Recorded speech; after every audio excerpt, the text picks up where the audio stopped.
Good afternoon, class 12th. Today in economics, we are going to understand law of demand or price demand. Both are the same thing only. Okay. Today we are going to understand law of demand or price demand with the help of two different methodology, that is number 1 demand schedule and number 2 is demand curve. Number 1 is demand schedule and number 2 is demand curve. We can understand this law of demand. We can understand this law of demand by two various methods, that is one from demand schedule and another one from demand curve. Okay. So, starting with what is law of demand. This I had already explained class 12th what is law of demand or price demand. Both are the same term, can be named by any term. Is that clear? See, law of demand as understood: when price increases, demand decreases. When price decreases, demand increases. This is only the concept of law of demand. Price increases, demand decreases. Decreases, demand increases, and the other things remains the same. This is only law of demand. Okay, law of demand can be more explained by two methodology, that is number 1 demand schedule and another one is demand curve. Now let us understand with demand schedule. Here we are, this is known as scheduling.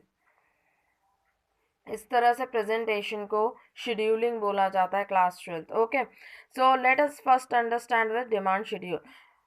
Here I had written hypothetical individual demand schedule. Hypothetical means just imaginary it is. Okay, it is not taken from any true incident, it is just imaginary. That is why I had used the word hypothetical. Now understanding demand, law of demand with the help of demand schedule first. This we understanding first. Okay, see, price of demand and quantity of demand. Price of demand, you can see price of demand 30 rupees, 29, 28, 27 and so on. Okay, and these are the quantities. Now let us understand law of demand. As you all know, what is law of demand? Price increases, demand decreases. Price decreases, demand increases. They go inverse. Yes or no?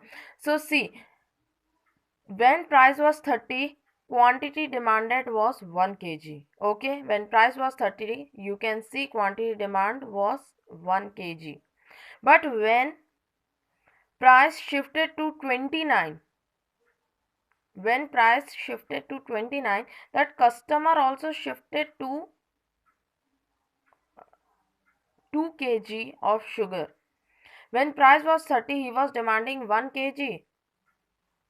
But जैसे ही price decrease हुआ and as price decreased by 1 rupees, that is 29 rupees kg हुआ sugar. So the customer also started demanding 2 kg. Similarly, as the price has been reduced by 1 rupees, that is now the price is 28 rupees. Now the customer is demanding 3 kg and again the price shifted to 27 rupees, the customer is demanded 4 kg. Again the price shifted to 26, the customer is demanding 5 kg. This is individual demand schedule. Individual, I had used the word individual, means it is a schedule of one customer. We are talking about one customer, the quantity demanded of one customer. Is that clear? It's a simple technique, class 12th, very simple technique. Price increases, demand decreases. Price decreases, demand increases. It's a very simple technique, class 12th. Understood?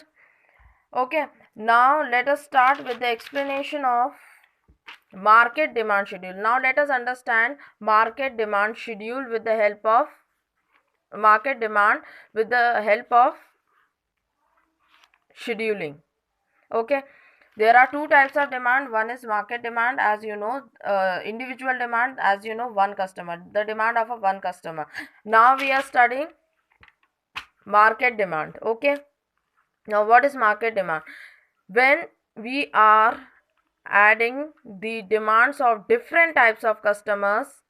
Okay, the demands of various customers, various individual customers, the demand of various individual customers को अगर अपन add करते हैं तो we are getting market demand. We are getting market demand. This was the will and wish of one customer. How one customer behave. Okay, it is the schedule of one customer. Like you, like me, it is the demand of one customer. Okay, now here we are studying the demand of various types of customers. Now see, at price 30, the demand of customer A was 1 kg, the demand of customer B was 2 kg, the demand of customer C was 3 kg at price 30. When we are merging all the demands, we are getting market demand. When we are merging the demand of A, B, C, we are getting market demand. On here we are here it is a schedule, that is why I had written A, B, C. If we are merging the demands of all the varieties types of customer A, B, C, D and so on, then we will get market demand. Okay, then at price rupees 29, the demand of A was 2 kg, B was 3 kg and C was demanding 4 kg, and similarly so on. Means here we are supposed to consider this one, that is market demand. That is, this is the total market demand of sugar we are getting at these prices, and this is the behavior of various kinds of customers. But in this behavior also you can see price was 30. When price was 30, the quantity demanded by the market was 6 kg. When price was 20, price shifted to 29. 1 रुपए से कम हुआ तो the demand shifted to 9 kg. When price again shifted to 28, the demand shifted to 12 kgs. Again when price shifted to reduced by 1 rupees, again the demand shifted to 15 kg, and again when it is reduced by 1 rupees, that is 26 now, then the total market demand is 18 kg. Then here also we are seeing price, as price decreases, demand is increasing, and when price was increased, as you can see 30 pay only, demand was less, that is price decreases, demand decreases. Simple technique, class 12th. When price increases, demand decreases. When price increases, demand decreases. It is a simple concept. Today we had understood this law of demand by the help of this scheduling. Tomorrow we will understand it with the help of curves. That is, today we had completed schedule. Tomorrow we will understand this by demand curve.